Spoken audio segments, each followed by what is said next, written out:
Hello, welcome back to Kim Reads as we continue with Pride and Prejudice. Chapter 18, A Change of Heart.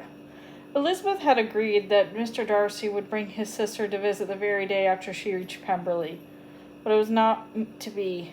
On the very morning after her own arrival in Lambton, Mr. Darcy's carriage came to take Elizabeth to Pemberley. Her aunt and uncle were astounded. They could only assume by Mr. Darcy's constant attention to Elizabeth that he was very much in love with her.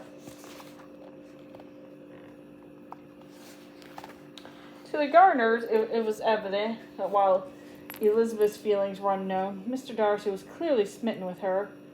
Some, they thought, might accuse him of pride, but it was known that he was a liberal man and was kind to the poor. They also learned that Wickham had left debts behind in Derbyshire, and that Darcy had paid them. Georgiana Darcy stepped out and introduction took place. Elizabeth had heard that Miss Darcy was quite proud, but in fact she actually was quite shy. Though a little more than 16, she was taller than Elizabeth and graceful and sweet. They had not been together when Bingley and his sister had arrived. He was very happy to see Elizabeth and immediately asked to see her whole family. Elizabeth wondered if he was still in love with Jane. One thing was clear. Miss Darcy was not a rival to Jane. There was nothing in the way that looked at each other or spoke to each other that could justify the hopes of the Bingley sisters. Miss Darcy was clearly not going to be his wife. Bingley tapped Elizabeth on the shoulder to get her attention. "You know," he said in a tone of real regret, "it has been a very long time since I had the pleasure of seeing Jane. I even remember the date of our last meeting." While Elizabeth was gratified he still asked after Jane, she was almost stunned by Mr. Darcy's attentions to her. His manners were so wonderful. He wasn't proud or disdainful. He was gentle and attentive.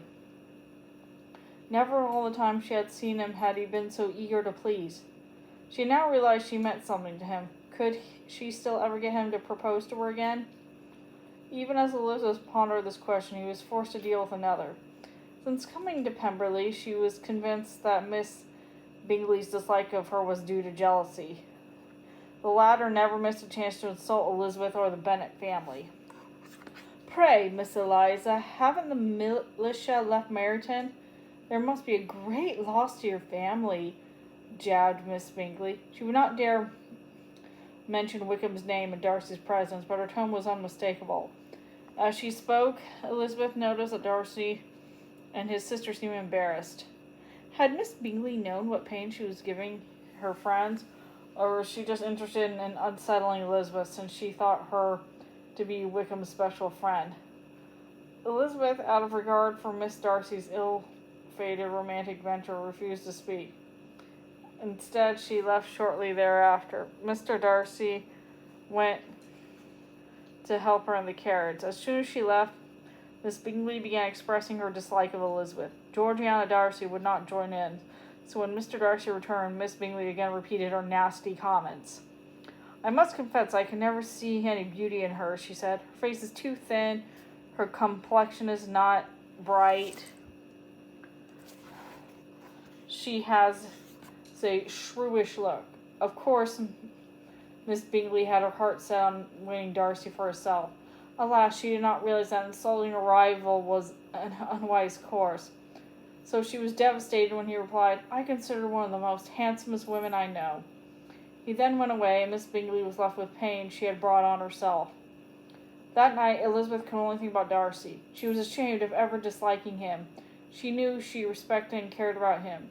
She was grateful that he had not only loved her, but by his actions had clearly forgiven her for the mean way in which she had rejected his marriage proposal.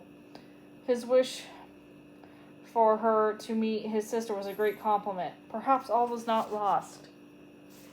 Okay, that's the end of that chapter. See you later.